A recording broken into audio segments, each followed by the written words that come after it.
یہ قصہ ایک ایسے استاد کا ہے جس کی شاگرد بہت فرمانبردار تھے۔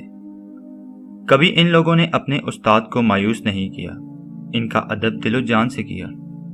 ان کے لیے اپنے استاد کی بات آخری بات ہوتی تھی۔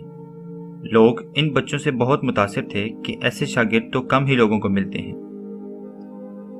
ایک دن استاد نے اپنے شاگردوں کی وفاداری کا امتحان لینے کے لیے کہ اگر یہ اس تعریف کے قابل ہیں تو کیوں نہ ان کی وفاداری کو آزمایا جائے۔ اسی منصوبہ کے پیش نظر استاد نے ایک دن اپنے بچوں کو اکٹھا کیا اور کہا کہ آج تم لوگوں کا امتحان ہے، وہ یہ کہ سامنے کھڑے اونٹ کو چھت پر چڑھا کر اسے نیچے اتارنا ہو۔ بس یہ حکم دے کر استاد فوراً وہاں سے چلے گئے اور خود کو ایک ایسی جگہ چھپا لیا جہاں سے وہ ان تمام بچوں کی حرکات کو دیکھ سکیں۔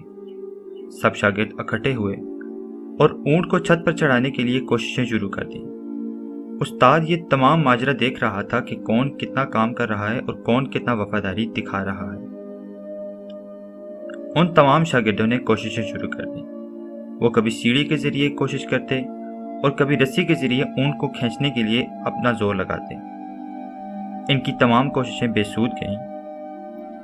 وہ تمام اسی کشمکش میں پڑ گئے کہ اگر اونٹ چھت پر نہ گیا اور اسے اتارا نہ گیا تو وہ اپنے استاد کو کیا جواب دیں گے۔ وہ اپنے کام میں اس طرح مگن ہوئے جیسے ان کے استاد ان کو دیکھ رہے ہیں۔ وقت گزرتا گیا اور ان کی کوشش ناکام ہی رہی اور ساتھ ہی ساتھ ان کی ہمت بھی جواب دینے لگی، لیکن وہ رکے نہیں۔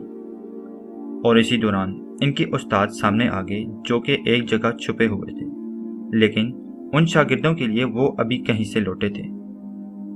تمام شاگرد اپنے استاد کے سامنے آئے اور ناکامی کا پرچار لے کر کھڑے ہو گئے اور کہا کہ ہم ناکام ہو گئے۔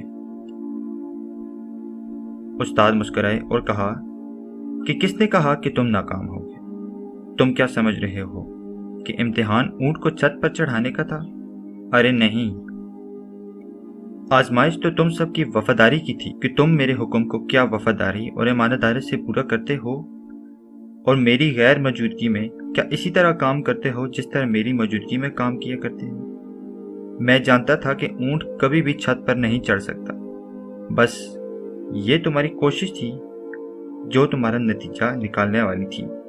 اگر تم بے وفا ہوتے تو یہ کہہ دیتے کہ اونٹ تو چھت پر چڑھا کر اتار لیا ہے، کون سا میں نے دیکھنا تھا، لیکن تم نے ایسا نہ کیا بلکہ دل و جان سے پوری کوشش کی کہ کسی طرح ہم اپنے استاد کو حکم پورا کر لیں اور ان کے حکم کی لاج رکھیں۔